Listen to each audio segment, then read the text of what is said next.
Hi, I'm Pastor Philip Baugh from the Rock Community Outreach Center in Port Arthur, Texas. Our vision statement is dedicated to the restoration of broken lives.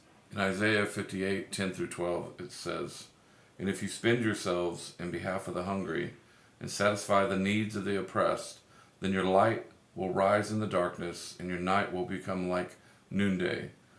The Lord will guide you always. He will satisfy your needs in a sun-scorched land and will strengthen your frame.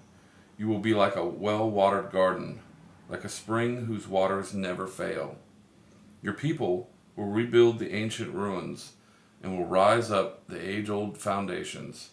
You will be called repairer of broken walls, restorer of streets with dwellings." This scripture the Lord gave us when we moved into this building in Port Arthur. Our website is therockcoc.org. And again, I hope you enjoy this.